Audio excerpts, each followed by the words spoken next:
Welcome to Thrive Online, business lessons for wellness creators. In this series, over the next couple of weeks, we're going to be talking to you about strategies for optimizing your online memberships. Hi, Sandy. Nice to see you today. Hey, Jenny. So, we have been running a platform for 10 years that started really as a membership platform, and it's the most common kind of product or digital product that people sell on the Marvelous platform. And so, we've learned a ton about memberships over the years, and we've mentored and coached a number of our clients, written a lot of blog posts, like dissected what works and what doesn't. And so, in today's episode, we're going to talk about 4 simple strategies that you can use to grow a movement-based membership on the internet. Absolutely. Okay. So what's the let's first go. one? Okay, the Yeah. first one is you have to get really clear about why your membership exists. What is the purpose of your membership? What we saw after the pandemic was a lot of people panicked, fair enough, and just quickly responded and created a membership, an online membership, yoga, Pilates, fitness, whatever it may be. And that was great. That was like survival mode back then. But what you need to do to grow that membership is be super clear on why does that thing exist? Who are you creating it for? Who are the members you're trying to attract? And why would they join? Like, what is the purpose? What is the journey that they're going to be taken on inside your membership? Yes, and I think the most important thing for people to remember on this, obviously it has to have a purpose, but I'm sure every one of you who has a membership or who's thinking of making a membership, you have sort of a knee-jerk reaction to that. It's going to help people be healthier or be Right. stronger or something like that. And we're not talking at that level. We're Yep. talking about a much deeper level of specificity. Right. The general, like, throw it all online worked for 2020 to 2022, but now in 2024, you can't have a general membership. You need to be super specific. And I think like a lot of most of our clients are women. A lot of women will create a membership and they want it to be open and they want it to be, for everyone. And I think the logic is that it will attract, like there's lots of, being really inclusive. There's lots of space for everyone. But if you're trying to attract everyone, as the saying goes, you're attracting no one. So we really want your membership to be niched and to be specific to a very, very tight psychographic and demographic. Yeah, I will say there are 2 exceptions to this. So one of which is if you run a brick and mortar operation that you Mhm. already have a large client base and you're just recreating the business that you have in the offline world, you are still probably not going to draw a lot of strangers or people who live in a different geography to your membership, but you can Right. certainly run a robust like hybrid business as a generalist. So I do want to give that caveat because that's a Mhm. lot of folks in our industry. And then the other exception to this rule, I think, is if you're famous. If you are one Right. of those people who is famous and you can say, I'm hosting a retreat and it fills up in 5 minutes, or you've been on television, or you have a giant following on social media, like hundreds of thousands of followers, then you can do whatever you want. Like some percentage of those people are going Mhm. to join Right. whatever you do. So, but if you are not in one of those 2 camps and you are a coach or a Pilates instructor, or anything like that, you really need to be niched down in terms Mhm. of what you're offering. Right. Yeah. And I think with that niching down comes, um, it will lead to the point of like, why should I join? Like, I can go to Yeah. YouTube and get free whatever, but if you can Yeah. get super niche and speak to someone specifically and also communicate what they're going to experience, what kind of transformation, what is the goal? So I know we often think about memberships as ongoing and forever, and there's no like, in theory, there's no end point, but I do think you need to consider what is the purpose? What is that person's goal? What pain are you solving for them? Where do they want to get to? They're here and they want to get to here and the membership will do it. So at some point, most people in a perfect world would join a membership, reach their goal and leave, right? So I do still think you need to think about it like that. Like where are you directing them? Like what are they going to experience? And then that has to come through in the copy and like, oh, this is exactly what I'm looking for. This is perfect. Yeah, that's exactly right. So I think that almost every business has not done a very good job of this. So please Mhm. take note of what Sandy's saying here. Take this to heart. And even if you don't do any of these other three things, if you do this, your business will see a nice little boost. So Yeah. Yeah. No, yeah, okay. this actually doesn't apply just to membership. It can be anything that No, you're it's selling. yeah, that's right. That's right. Right. Okay, Sandy, what is the second strategy that we want to tell folks about?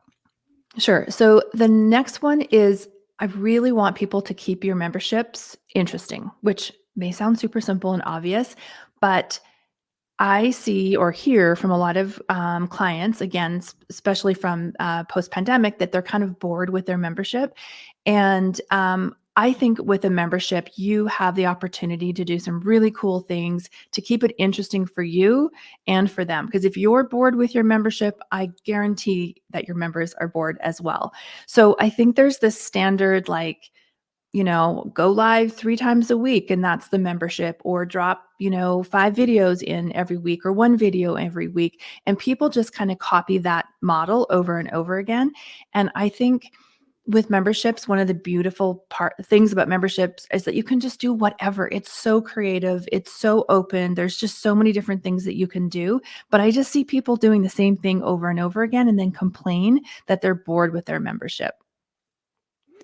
Yes. And what you're describing is like the features when it's like 5 videos a week and 1 live stream a month, like those are the features and not the benefits. And so Right. nobody cares how many videos or live streams or PDFs or whatever it is that you're dropping them. And I like to think about memberships as a club. And so if this Mhm. is not a club that you would want to be a part of, then like what can you do to make it into that? So Right. like to me, the internet is so interesting because you can have people from all over the world, all different walks of Mhm. life. Like you can bring people together in a way that 20 years ago we really couldn't connect in this way. And I mean, that's magical. So lean into the magic. Like, how can you create the most fun, super awesome club Mhm. that like you've Yeah. always dreamed of being a part of, Yeah. right? So that's the Sometimes thinking we want you that to have. that switch in thinking, is can start your creative juices flowing. Yeah. I'm gonna give you a couple examples of how you can keep it interesting, but we are gonna do another video specifically on, like, membership design and not getting bored with your membership. But for example, you could vary the type of content you include in your membership. So everyone just does video, whether that's live streaming or pre-recorded video, right? That's the default. But could you do audio? I know we have a lot of people who do meditations, for example, and they could just do really quickly record some audio meditations or audio whatever. It's so fast. You don't have to fiddle with cameras and lighting, and you can create those really fast. And that can be another type of piece of content inside your membership. You could also theme your month. So every month you dive deep into a specific topic. Some people will match that with seasons. Like that just keeps it interesting and changing, right? And then the thing that I think a lot of people miss is just like, can you drop some surprises into your membership? Could you have a guest speaker come in that they didn't know about? Or could you give them an extra couple audios that they didn't expect, that they didn't know about when they signed up? One thing that we just did for our membership is we just gave them, we took all of our email copy for the last couple of years called the book of launch copy, and we just like, surprise, all of you are getting this, like, I don't know, 150-page book on email templates and swipe files. They didn't know that, but it keeps them in because they just don't know what might be coming next, right? So again, we're going to do a whole video on that. We've got a lot more ideas to share. I love that, Sandy, and I think it's joyful for us to make things and give them to people, Yes, right? Like it's like right? that's a love language is like giving gifts. And so this is like having a membership is it's like it's kind of this amazing, beautiful business model where Yeah. people are basically paying to be in your club and you get to think of like really fun ways to make them excited about that. So just again, Right. this should feel something that's really good. And there's no reason why you need to copy anyone else. Like you can come up with something that's never existed before. And it's Mhm. probably only going to help you. Right. Yeah. Okay. What is the third strategy for memberships? This number one is the number one thing that people struggle with their growing their membership is urgency. There's no urgency. You have to create urgency for your membership. There has to be a reason that people are going to buy right now. Why would they like click buy right now?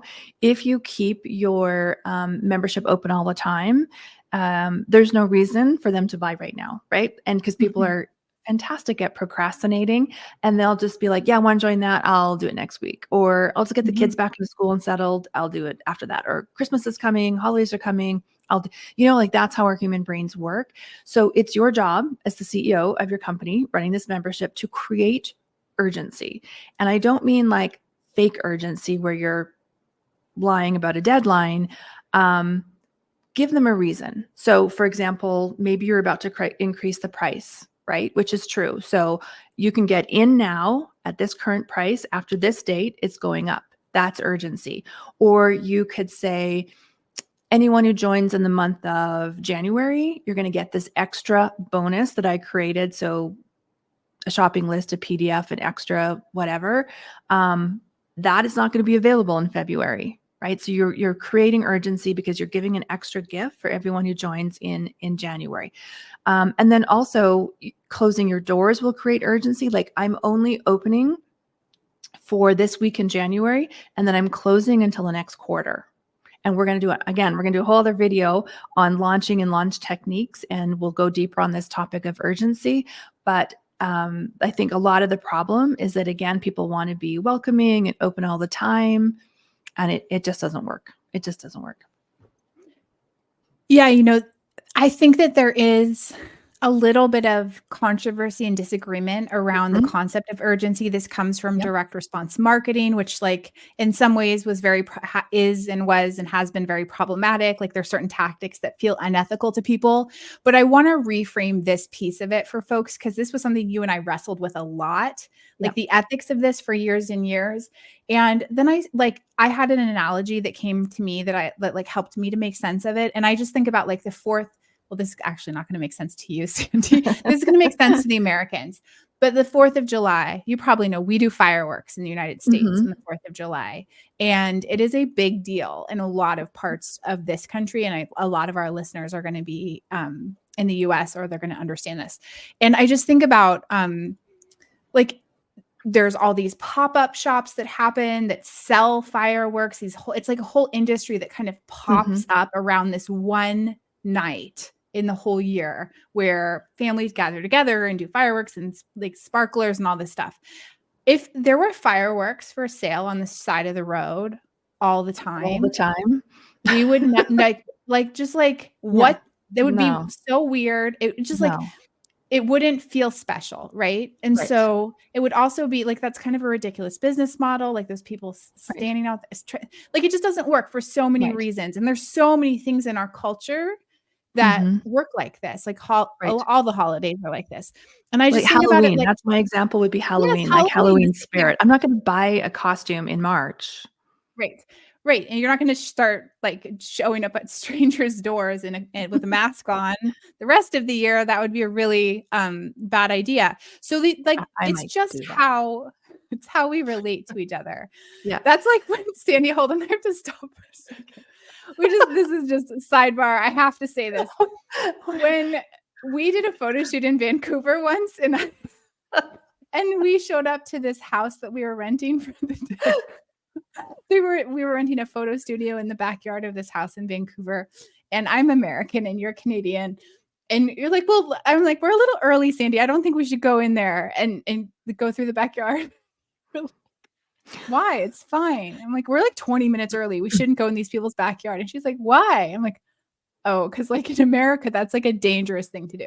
So anyway, it's like cultural differences are going to come out on this show. That's what happens when you run a business internationally. Okay. So yes, urgency is not unethical unless you are being unethical in how you're offering it. It's totally reasonable. But I also think it's a good place to remind people that what you're doing inside your membership is not unethical. You are helping people, right? Yeah. You're just giving them a little boost to get them to sign up so that they can get the help that you know that they need, right? So there's Yeah. nothing like, that's beautiful. That's amazing. That is the work that you are meant to do. I think we just need to play a little psychological game sometimes, right? Which is sales in general. Let's just like help them make that decision by creating some kind of urgency for them. You are not cheating or deceptive in any way by doing this, I don't think. Yeah, and it also, again, benefits you because you don't have to, like, launch every day Yeah. your business, Yeah. right? You don't have to be selling actively every day. So we will, again, yeah, you're right, have another We'll video go on deeper that. into that. But, Yeah.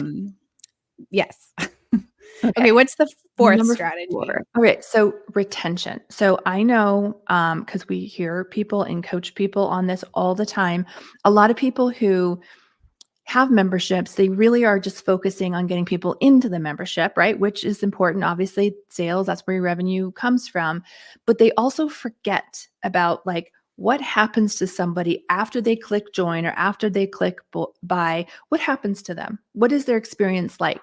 So I think we Yeah. need to have to think through, how do I retain the numbers? Because the number one death of a membership is churn. So when you lose your members, you gain 10 and you lose 20, it's a slow, painful death of that membership. So we want to, yes, sell people into the membership, but we want to keep them.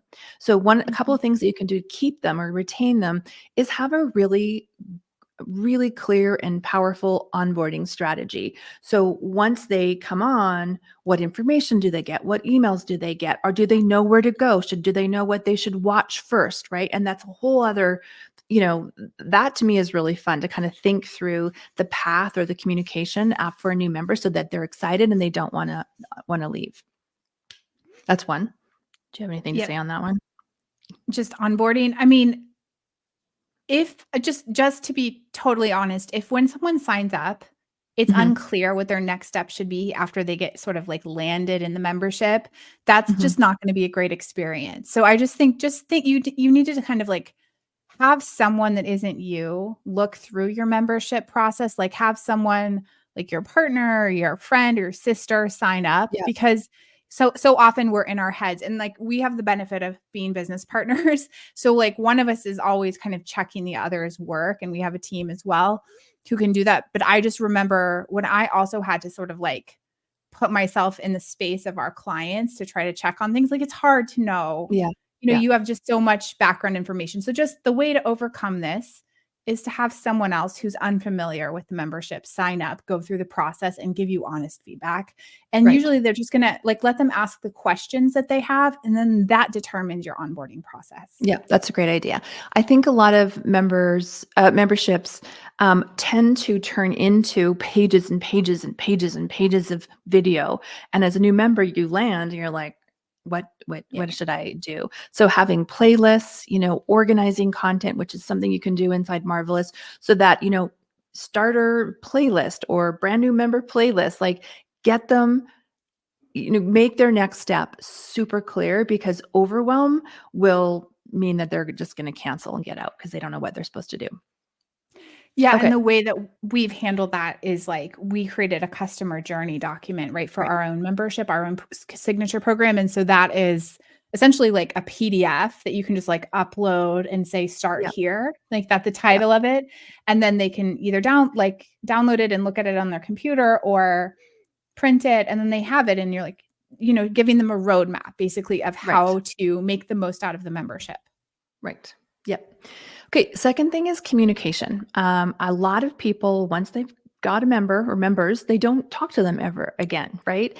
So I think it's really important, because a lot of people, and I'm sure a lot of us have done this, is like bought a membership or joined a membership or bought a course, and then we forgot that we even did that.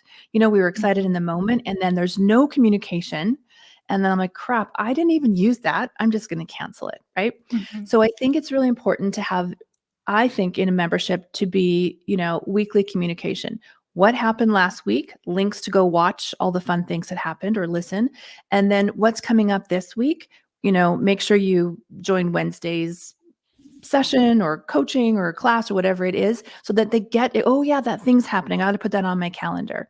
Give them a Mhm. reason to stay. So hint at what is coming. I think that is really important, because they forget, right? It's not in front of you. It's on some tab somewhere and they forget. So you have to tell them what is happening. What is the plan? What are you focusing on? What's the theme? What's the whatever? When are the calls this week or when are the classes?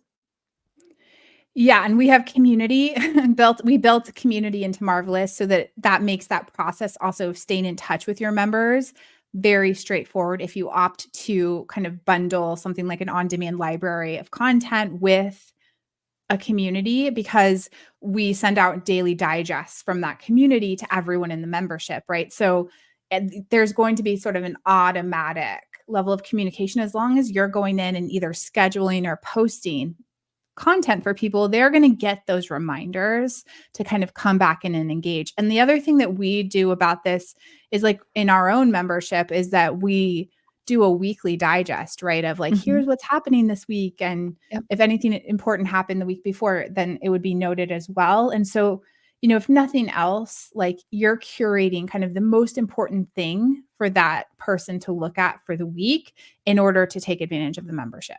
They Yeah, shouldn't and have it's to do just that work to figure that out right. themselves. Right. It's just like this weekly, oh yeah, cool. I want to make sure I go to that, right? We're Yeah. super busy. So to have this sort of digest of what's coming up is super helpful. It's just a reminder. Oh yeah, Yeah. that thing is there to help me. That thing is there. And then I think the other thing with retention is, which we talked about earlier, are these surprises. Like, it's kind of Mhm. fun to not know what's coming up or like what's going to drop or what workshops are going to be added, right? These things, like, I don't want to quit. I don't want to leave because I don't know what's coming. Like, I Mhm. don't want to miss, right? So it is a little bit of FOMO.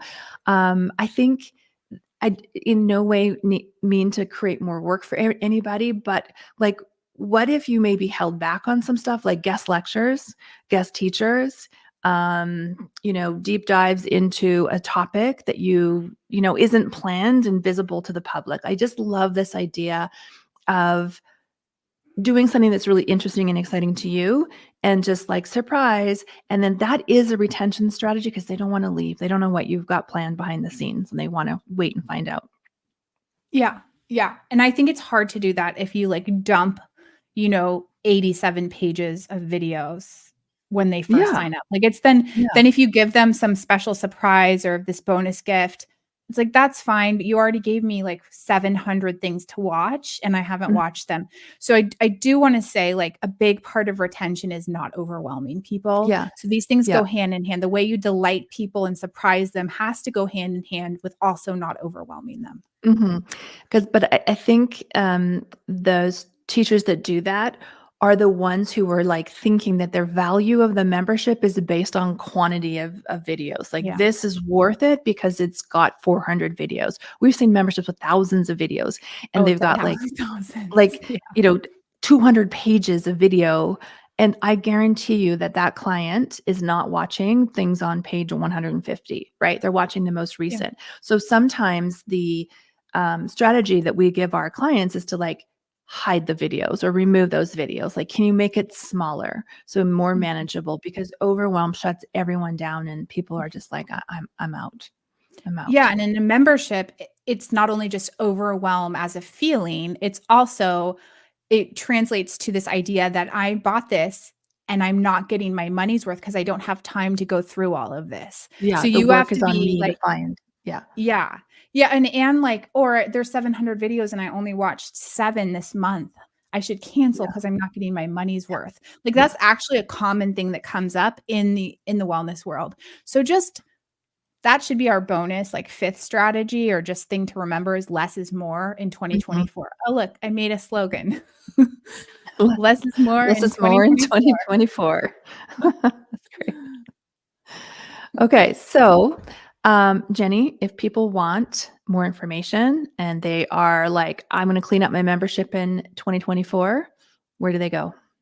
They go to membershipmarvelous.com. So Membership Marvelous is, you just go have a look at what it is. It's our signature membership course. So if these ideas are interesting to you and you want to go deeper, a whole lot deeper, we have an entire kind of signature program around building and scaling online memberships for movement-based and wellness practitioners. And it's a combo with Marvelous software. So the software is kind of a bonus to it. It's a year of software. So if that's at all interesting to you, no pressure, but go have a look, see if it's a good fit, and stay tuned for our next couple of sessions here, because we're going to go even deeper into memberships as well. Amazing. Thanks, Jenny. Thank you, Andy. Bye, everybody.